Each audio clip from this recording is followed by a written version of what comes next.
Salam, xoş gördük hər birinizi. Biz bugün sizlə Azərbaycan SSR-nin yaranması mövzusuna baxacağıq. Demək, Azərbaycan SSR-nin yaradılması. Azərbaycan SSR yaranmışdı 1920-ci ilin aprel ayının 28-də çevriliş nəticəsində. Demək, 1920-ci il aprel ayının 28-dəki çevriliş nəticəsində Azərbaycan Xalq Cümhuriyyəti süqut edir və əvəzində Azərbaycan SSR yaranmışdı. Azərbaycanda AXC-nin varlığına son qoyuldu və Azərbaycanda bolşeviklər hakimiyyətə gəlmişdi. Bununla da Azərbaycan Sovet Sosialist Respublikasının qurulduğu elan olunmuşdu.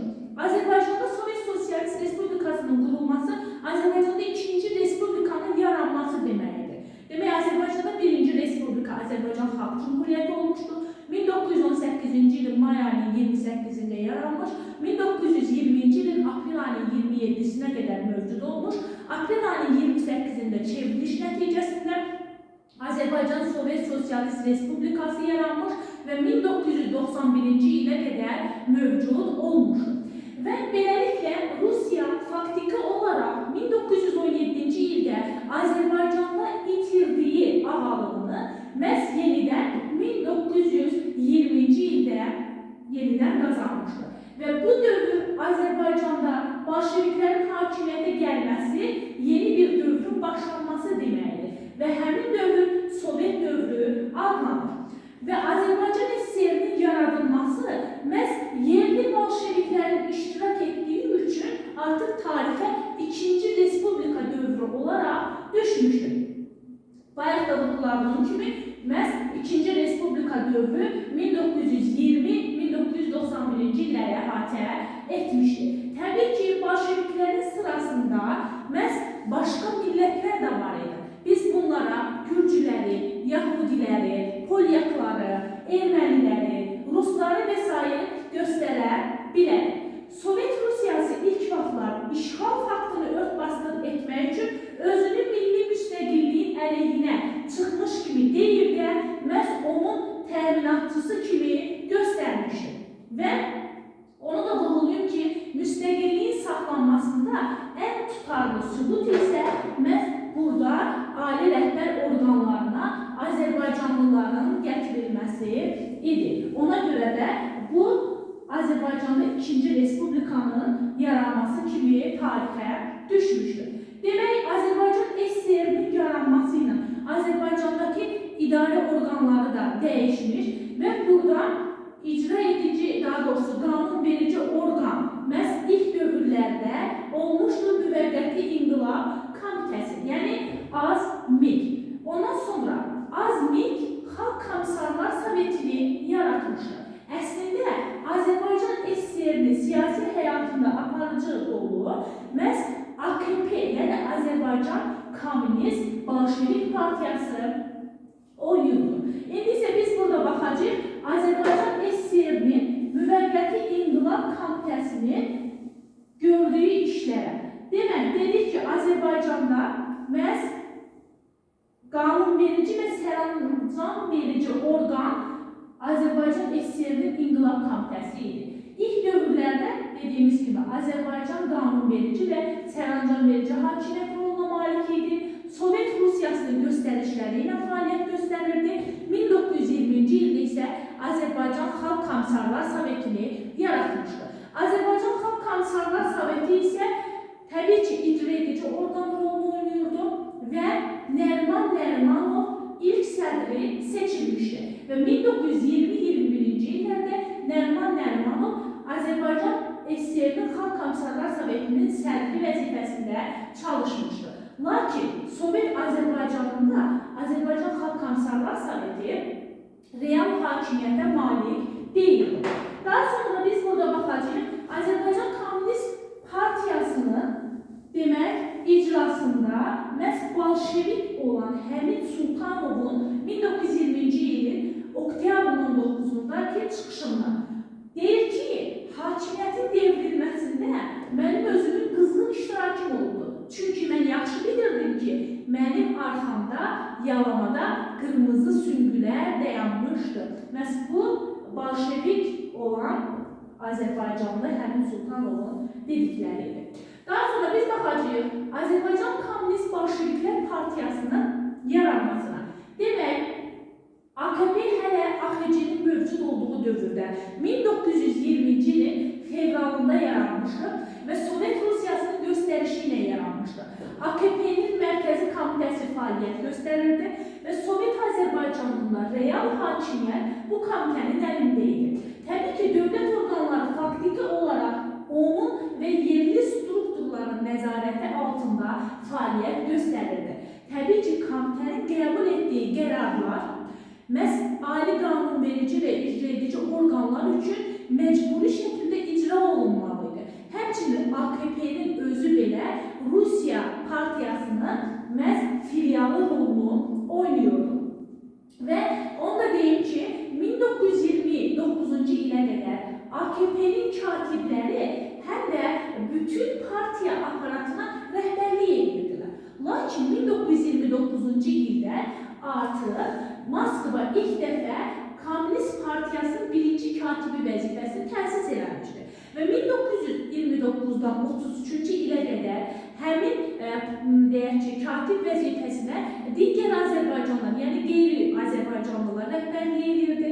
Və 1933-cü ilə qədər, yəni 29-cu ildə 33-cü ilə qədər həmin vəzifəyə mərkəzin emsalları təyin olunurdu. Yəni, deyək ki, xüsusi gizli tapşırıqlarla buna göndərilmiş şəxslər təyin olunurdu. Tez-tez dəyişən partiya rəhbərliyi, həmçinin onların arasında gedən mübarizələr, intriqalar, bunlar göstərirdi ki, Respublikanın iqtisadi və siyasi həyatına mənfi təsir göstərir. Və 1933-cü ilin sonunda Mir Cəfər Bağırov AKP-nin Mərkəzi Komitəsinin və Bakı Komitəsinin birinci katibi vəzifəsinə seçilmişdi və 20 il həmin vəzifəni davam etdirmişdi. 1933-dən 1953-cü ilə qədər Mir Cəfər Bağırov Azərbaycan KPMK-nın Mərkəzi Komitəsinin sədri olmuşdu. Və onun dövründə o hakimiyyətə gələn kimi AKP-nin daxilində prinsipsiz mübarizələrə, şəxsi qarşıdurmalara son qoyur və bütün hakimiyyətini özünün əlinə almışdır. Nişanlıqda da gördüyünüz şəxs məhz Mir Cəfər Bağırovdur. Daha sonra biz baxacağıq Sovet hökumətinin ilk tədbirlərinə. 1920-ci ilin may-iyun aylarında Sovet hökuməti Mərkəzi İnqilab Komitəsi bir sıra tədbirlər həyata keçirmişdir. Məhz öz hakimiyyətini möhkəmləndirmək üçün gördüyü tədbirlər sosialist tədbirləri adı altında həyata keçirilir və 1920-ci ildə Azərbaycan SSR-nin Müvəqqəti İnqilab Komitəsinin ilk dekretlərinə baxılır. Yerlərdə qəza, nahiyyə və kənd inqilab komitələri yaradılır. Həmçinin polisin əvəzinə fəhlə kəndli milisi yaradılmışdır. Daha sonra burada Xalq Məhkəməsinin yaradılması haqqında dekret də qəbul olunmuşdur. Xalq Məhkəməsi haqqında dekretə əsasən bu dekretə məhkəməyə ancaq fəhlə və kəndlilərin nümayəndələri üzv seçilə bilərdi. Fəhlə və kəndlilərin nümayəndələri. Həmçinin burada fövqəladə komissiya da yaradılmışdır. Nə üçün yaradılmışdır fövqəladə komissiya? Təbii ki, əks-inqilabçılığa, təxribatçılığa qarşı mübarizə aparmaq üçün. Məhz həmin fövqəladə komissiya bizim minlərlə ziyalılarımızı, gənclərimizi həmin bu şübhə altında məhz repressiyaya məruz qoymuşdular. Daha sonra biz baxacağıq ordunun və donanmanın yenidən təşkil olunmasına. Təbii ki, burada məqsəd AXC ordusunu ləğv etməkdir və buna da nail olurlar. Və Sovet Rusiyası Qırmızı ordunun tərkib hissəsi kimi Azərbaycan ordusu və donanmasını yaradır. Və beləliklə də SSR öz mövcudluğunun ilk anlarından ibarət olaraq dövlət atributlarından biri sayılan ordu saxlanması hüququndan məhrum olunmuşdur.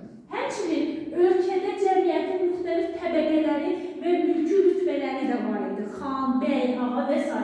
Bunlar hamısı ləğv edilərək əhalinin bütün təbəqəsi Azərbaycan SSR-nin vətəndaşı adlanmışdır. Daha sonra biz baxacağıq vicdan azadlığı haqqında dekretə. Bəs bu dekretdə nə deyilirdi? Bu dekretdə təbii ki, Xalq Maarif Komissarlığının tabeliyi altında olan məktəblərdə din və dini təlimlərin həmçinin öyrənilməsi qadağan olunmuşdur və dini mərasimlərin keçirilməsi də qadağan olunmuşdur. Həmçinin ilk qanunvericilik sənədləri arasında xüsusi əhəmiyyətə malik olan torpaq haqqında dekret də var.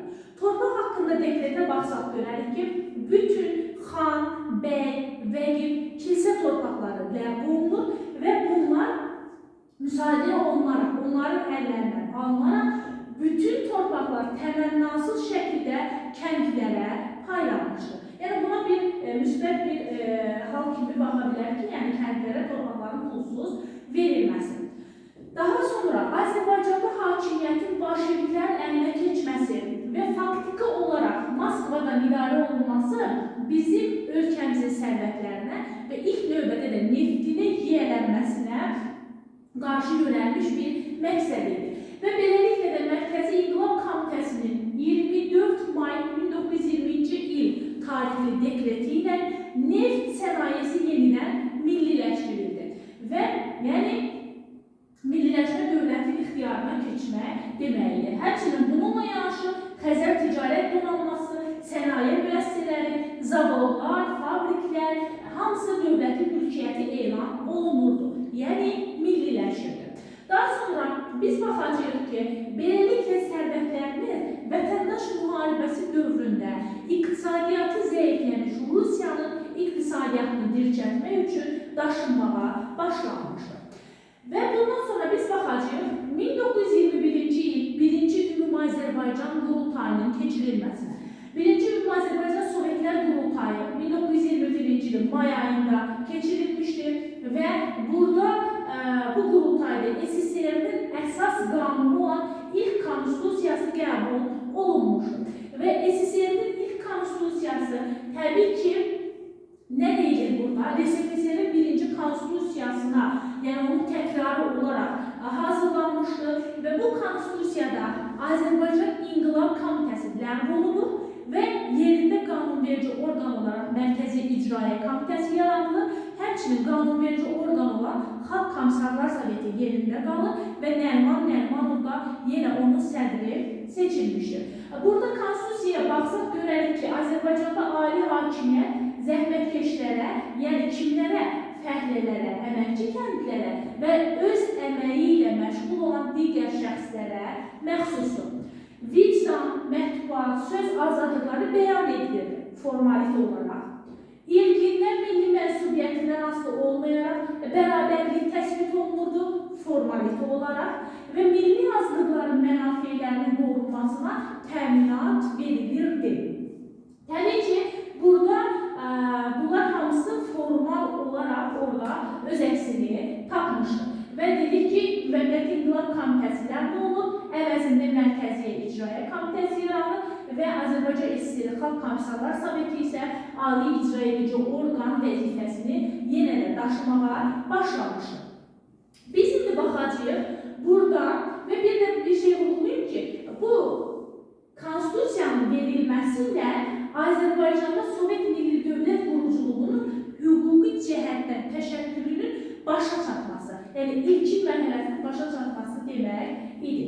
İndi isə biz baxacağıq Sovet rejiminə qarşı xalq hərəkatına. Demək, burada aprel çevrilişindən sonra bolşeviklərin törətdiyi cinayətlər, həmin fövqəladə komissiyanın ağır repressiyaları həyata keçirildi və Azərbaycan Kommunist Bolşevik Partiyasından başqa bütün partiyalar, siyasi təşkilatlar hər biri ləğv olunmuşdur və Müsavat, İttihad, Əhram və başqa partiyalar da zəhmətkeşlərin qatı düşməni kimi damğalanmış, onların liderləri, üzvləri təqiblərə məruz qalmış, güllələnmiş və yaxud da ki, sürgün olunmuşlar. Burada qanunverici və icra hakimiyyətinin bütün pillələrində yalnız Komünist Partiyasının üzvləri təmsil olunurlar. AXC-nin hərbiçiləri, dövlət xadimləri olan Sulkeviç, Usudov, Səlimov, Tlefaç, Şıklinski, hökumət üzvləri və ziyalılarımız olan Rəfi Bəyov, İsmail Xan Ziyadxanlı, pedaqoq və alim Firidun bəy Köçərli, bunlar hamısı həbs olunaraq güllələnmişdir. Həmçinin 1920-21 Fətəli xan Xoyski, Ağayev Tiflisdə, Cavanşir isə İstanbulda daşnaqlar tərəfindən qətlə yetirilmişdir. Lakin Paris konferansında iştirak edən AXC-li dövlət xadimləri olan Topçubaşov, Şeyxülislamov, Hacıbəyli, Məhərrəmov, Mehdiyev bunlar repressiyadan xilas olmaq üçün ölkəyə qayıtmamışlar. Rəsulzadə isə həbs edilsə də Nərimanovun və Stalinin müdaxiləsi nəticəsində Bolşevik repressiyasından xilas olmuşdu. Stalin şəxsi vaqonunda Rusiyaya, oradan Finlandiyaya, oradan isə Polşaya mühacirət etmişdir. Bütün bu deyək ki, repressiyalar, yəni bütün bu Bolşevik hakimiyyətinin yerli şəraiti nəzərə almadan apardığı terror siyasəti məhz əhalinin narazılıqlarına, antisovet çıxışlarına səbəb olmuşdur. Və beləliklə də 1920-ci ilin may və iyun aylarında Azərbaycanın müxtəlif bölgələrində üsyanlar baş vermişdir. Və burada may ayının sonlarında Gəncədə, iyun ayının əvvəllərində isə Qarabağda yerləşən AXC-nin keçmiş milli ordu hissələri üsyan qaldırmışlar. Və beləliklə də Bolşevik hakimiyyətinə qarşı müqavimət hərəkatı başlamış, 1920-21-ci illərdə Azərbaycanın digər bölgələrində də Gəncə, Qarabağ, Şəki, Zaqatala, Lənkəran və Şəmkir ərazilərində ard-arda olaraq üsyanlar baş vermişdir. Təbii ki, 1920-21-ci illərdə Sovet rejiminə qarşı baş verən üsyanların səbəbləri nə idi? Sovet rejimindən xalqın narazılığı, həmçinin Qırmızı Ordunun əskərlərimizi qətl və qarətlərə, özbaşınalıqlara məruz qoyması, Bolşevik hakimiyyətinin yerli şəraiti nəzərə almadan apardığı amansız terror siyasəti idi ki, bu ərazilərin üsyanların baş verməsinə səbəb olmuşdur. Burada demək, biz baxacağıq nəyə? Ələ keçən vətənpərvərlərə qarşı bunların törətdiyi siyasətlər. Təbii ki, burada bu Gəncə üsyanına baxacağıq. Burada Gəncə üsyanı zamanı Rus Bolşevik ordusu yerli əhaliyə amansız divan tutmuş, həmçinin üsyan etmiş hərbiçilərlə yanaşı onlarla dinc sakin də orada öldürülmüşdür, qətlə yetirilmişdir. Lakin həmin bu üsyanlar məğlubiyyətlə nəticələndi. Niyə? Çünki qüvvələr qeyri-bərabər idi və üsyanlar vahid mərkəzdən idarə olunmurdular ona görə. Və beləliklə, burada 11-ci ordunun idarəçiliyində xeyli sayda Bolşevik libasına bürünən erməni daşnaqlarının da olması həmin qırğınların və terrorların daha amansız şəkildə baş verməsinə gətirib çıxarmışdır. Və burada üsyanda təbii ki, kütləvi repressiyaların başlamasına da səbəb olub, repressiyaları həyata keçirən isə fövqəladə komissiya olmuşdur. Və burada fövqəladə komissiyanın üzvləri, yəni fövqəladə komissiya özü ÇK, onun üzvləri isə çekistlər adlanırdılar. Və burada bu təşkilatın əleyhinə siyasi baxımdan şübhə doğuran şəxslər həbs olunur, əmlakları müsadirə olunur, ən yaxşı halda sürgün olunurlar, ən pis halda isə təbii ki, güllələnirlər. Və burada şübhəli ünsür anlayışı da məhz partiyanın üzvlərinə, keçmiş sahibkarlara, bəylərə, varlılara, ziyalılara, tacirlərə qarşı idi və sürətlə aparılan həmin bu işlər nəticəsində bizim minlərlə vətəndaşımız məhz deyək ki, repressiyaya məruz qalmışdır. Daha sonra burada demək, gördüyünüz şəxs Məhəmməd Qasımdır. Qaçaq Məhəmməd Qasımın xatirələri var ki, məhz Gəncə üsyanı zamanı, Gəncə üsyanı mayın 24-də alovlanmışdır. Burada Qarasaqqal adlı yerdə, yəni Ruslarla, bunlar arasında Bolşeviklərlə döyüş baş vermişdir və burada daha sonra gəncəlilərin necə amansız şəkildə öldürülməsindən danışılmışdır. Yəni bu mənbəni də özünüz saxlayaraq daha diqqətlə oxuya bilərsiniz. Növbəti dərsdə isə formal müstəqilliyin ləğvindən danışacağıq.